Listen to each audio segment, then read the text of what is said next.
हम डरते हैं, कुछ कर नहीं पाते। हमें लगता है कि ये मुझसे नहीं होगा, ये मैं नहीं कर सकता, अगर मुझसे गलती हो गई तो लोग क्या कहेंगे, अगर मैं फेल हो गया तो लोग क्या सोचेंगे।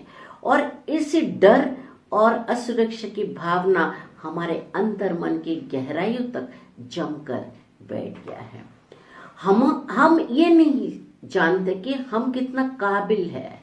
हम अपनी काबिलियत पर संदेह करते हैं, जबकि परमेश्वर ने जब हमें इस संसार में भेजा है तो उन्होंने हमें जो दायित्व दिया है, जो जिम्मेदारियां हम पर सौंपा है, उसके करने की शक्ति भी वो हमें दिया है और भरपूर अवसर दिया है जिसका लाभ हम उठा सकते हैं। मगर हम डरे हुए हैं, डरते हैं कि हमसे कुछ गलती हो जाएगी, हम नहीं कर पाएंगे, हम असफल हो जाएंगे।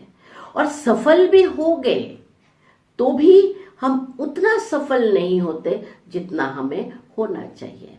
हम थोड़े से सफलता पाने से उसी से ही संतुष्टि पाने की कोशिश करते हैं, जबकि हम सफलता के हाइट तक पहुंच सकते हैं।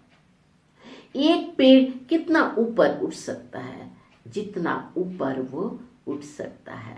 तो परमेश्वर ने हमारे अंदर संभावनाएं दी है। हर इंसान के अंदर पूरी तरह से खिलकर खुलकर कुछ करने की भरपूर संभावनाएं हैं। मगर इंसान अपनी जिंदगी की राह पर हार जाते हैं, हार कर बैठ जाते हैं, घुटने के बल चलते हैं या तो घुटने टेक देते हैं। हम पढ़ते हैं विधि विवरण ग्रंथ 31 चैप्टर 31 6 पद में परमेश्वर कहता है, धीरो बने रहो और ढारस रखो, भयभीत ना हो और उनसे मत डरो, क्योंकि तुम्हारा प्रभु ईश्वर तुम्हारे साथ चलता है, वो तुम्हें विनाश नहीं करेगा। आमीन। परमेश्वर कहता है कि मैं तुम्हारे साथ हूं, भयभीत मत हो और उनसे मत डरो। जिन लोगों से आपको डर लगता है उनसे मत डरो। मैं तुम्हारे साथ हूं, मैं तुम्हारा प्रभु परमेश्वर हूं और मैं तुम्हें विनाश नहीं करूंगा, मैं तुम्हें नहीं छोड़ूंगा। परमेश्वर हमेशा आपके साथ है और वो आपको कभी नहीं छोड़ेगा। तो जीवन के दुख तकलीफ, समस्याएं और परेशानियों का पहाड़ और दबाव हमारे अंदर की ऊर्जा को कम कर देती है, उसे नष्ट करता है और हम हताशा और निराश हो जाते हैं।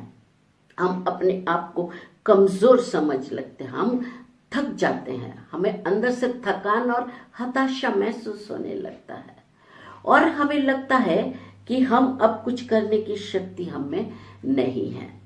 मगर ऐसे में हमें अपने अंदर की जो हम है, असल में जो हम है, उस शक्ति को याद करना है, उस वास्तविक स्थिति को हमें याद करना है और हमें उस पर विश्वास करना है कि मेरे अंदर वो शक्ति है, वो सामर्थ्य मेरे अंदर परमेश्वर ने दिया है, वो मैं कर सकता हूं। और अपने सकारात्मक पहलुओं को देखने की कोशिश करें। आपके अंदर जो गुण है, जो आपके पास है, वो सब कुछ आप देखने की कोशिश करें। फिर आपको लगेगा कि जितना कमजोर और हारा हुआ मैं अपने आप को समझ रहा था, उतना कमजोर मैं नहीं हूं और उतना भी पराजित नहीं हूं, उतना भी हारा हुआ नहीं हूं।